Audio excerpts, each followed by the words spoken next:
स्वागत है यीशु मसीह के नाम में। हालेलुया। छुटकारे की सभा में आपका स्वागत है। आज ये मीटिंग स्वर्ग ने डिजाइन की है,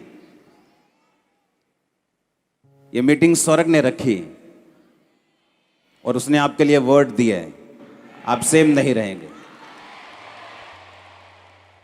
7 वीक छुटकारे की जो मैं आपको वर्ड दूंगा, आपने उसे संभाल के रखना है।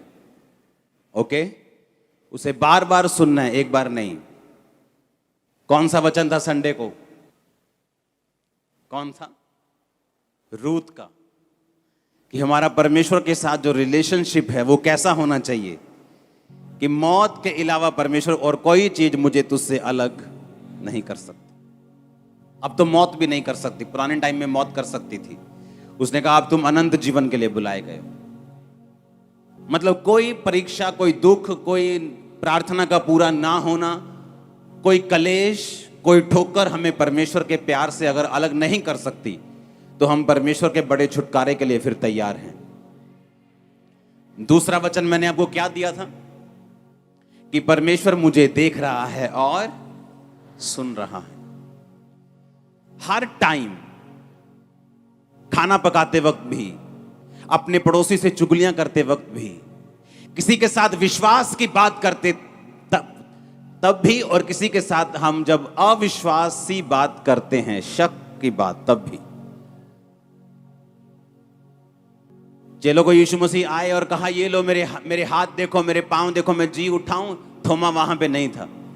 जब थोमा आया तो कहता नहीं नहीं, मैं नहीं यकीन करता यीशु मसीह के ऊपर, मुझे मालूम होगा तब जब मुझे वो सामने आके दिखाई देगा, जब मैं उसके हाथों और पैरों में निशान, उंगलियों को डाल लूंगा, तब मैं यकीन करूंगा। तब यीशु मसीह वहां पे फिजिकली प्रेजेंट नहीं थे, पर जब यीशु मसीह दोबारा उनके बीच में आए तो थोमा को कहा, थोमा ले मेरे हाथों और पांवों को देख और अविश्वासी नहीं पर विश्वासी बन।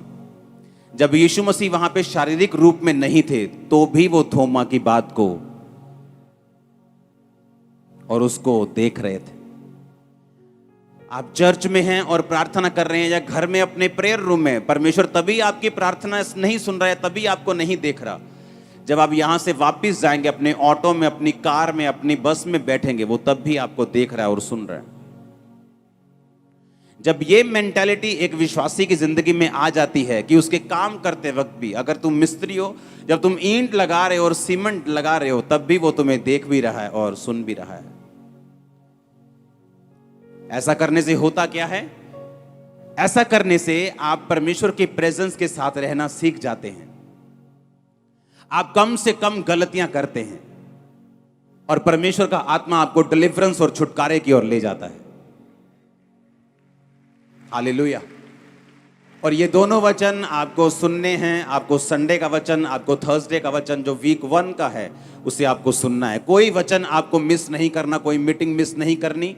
आपको लगातार इस प्रेजेंस में बने रहना है, ताकि जब आपके लिए प्रेयर हो। आज मैं प्रेयर की स्पिरिट से आया हूं।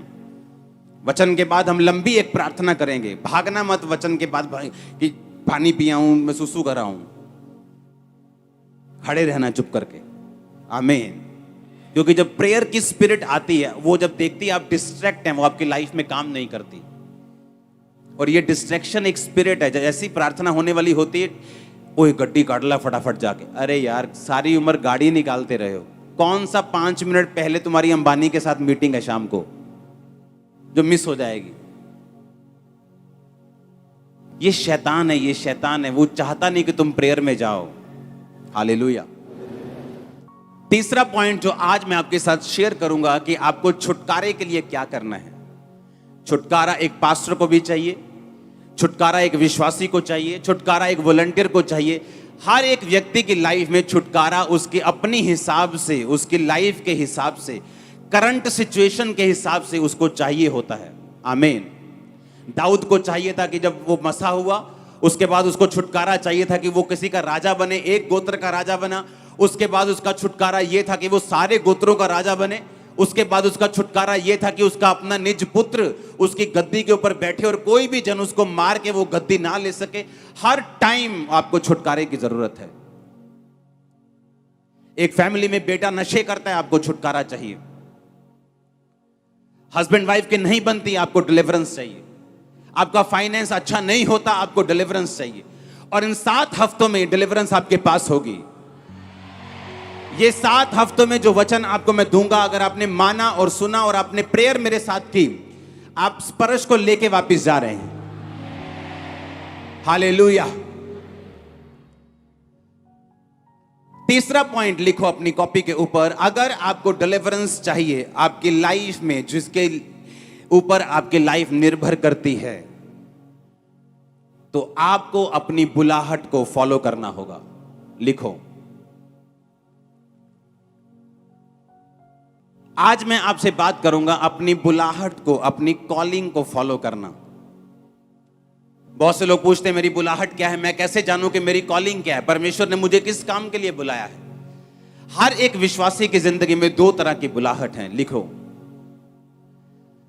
हर एक विश्वासी 2 तरह की बुलाहट से अपनी जिंदगी में से निकलता है, और बाइबल बताती है अगर वो अपनी दोनों बुलाहट को फॉलो करता है तो छुटकारा उसके परिवार में आता ही आता है, उसकी लाइफ को फॉलो करता ही करता है। 1% भी चांस नहीं है कि उसकी लाइफ में वो छुटकारा ना हो। समझ आई कि नहीं? तीसरा पॉइंट है कि आप अपनी लाइफ की कॉलिंग को अगर फॉलो करेंगे तो परमेश्वर आपको छुटकारा देगा, ऐसा बाइबल कहती है। और कॉलिंग 2 प्रकार की होती है, बुलाहट 2 प्रकार की है हर एक विश्वासी की जिंदगी में, जिसने बाद में चाहे प्रेरित बनना हो, चाहे पास्टर बनना हो, चाहे बिजनेसमैन बनना हो, चाहे उसकी लाइफ में कुछ और बुलाहट हो, जैसे परमेश्वर ने उसे एज ए डॉक्टर बुलाया हो, एज ए इंजीनियर बुलाया हो। हर एक व्यक्ति की लाइफ में 2 बुलाहट हैं। वो किसी भी तरह की बुलाहट हो, वो 2 प्रकार की होती है हर एक विश्वासी की जिंदगी में। और अब पहली तरह की बुलाहट को मैं आपके साथ शेयर करूंगा। हम पढ़ेंगे रोमियो 12 उसकी 1 और 2 आयत को अपनी स्क्रीन के ऊपर।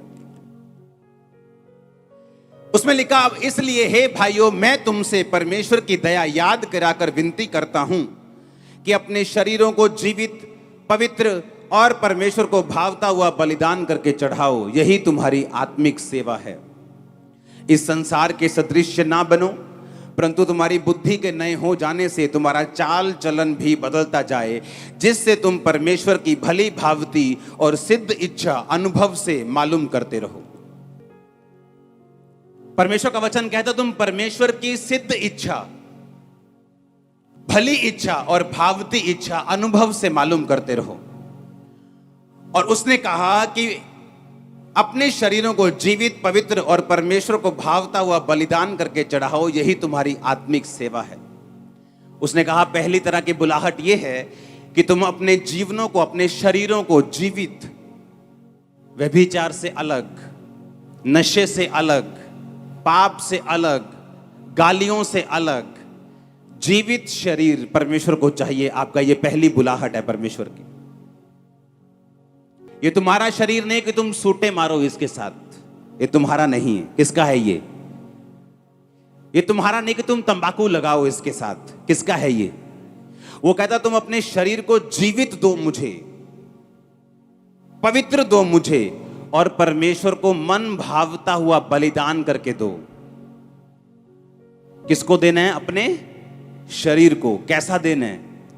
कहता जीवित, पवित्र और मन भावता हुआ। जैसे परमेश्वर को, जैसा परमेश्वर को भाता है वैसा तुमने परमेश्वर को अपने शरीर को क्या करना है? बलिदान देना है, और परमेश्वर को अपनी बॉडी दे देनी है। ये तुम्हारी आत्मिक सेवा है, ये तुम्हारी पहली कॉलिंग है। जब तुम मसीह में आते हो, परमेश्वर तुम्हें ये नहीं बताता कि मैंने तुम्हें एक पास्टर होने के लिए, या एक बड़ा जन होने के लिए, या एक बड़ी बिजनेस में आशीष देने के लिए चुना है।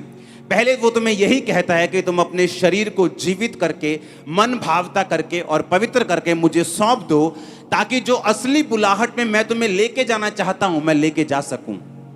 समझ आई इतना कि नहीं आई? उसने कहा यही तुम्हारी आत्मिक सेवा है कि अपने शरीर को जीवित करके और मन भावता करके और पवित्र करके मुझे सौंप दो। यही तुम्हारी क्या है? आत्मिक सेवा है। अगर परमेश्वर ने यह सोचा हुआ है कि आपका छुटकारा वो तब करेगा जब आप उसकी सेवा को फॉलो करेंगे। मेरा छुटकारा तब हुआ जब मैंने सेवा को फॉलो किया, जब मैंने मिनिस्ट्री की, जब मैंने सेवा की। ये मेरी बुलाहट थी, मेरी बुलाहट थी सेवा करने की, लोगों के ऊपर प्रार्थना करने की। और जब मैंने इस बुलाहट को फॉलो किया तब मेरी लाइफ में पूरा छुटकारा हुआ।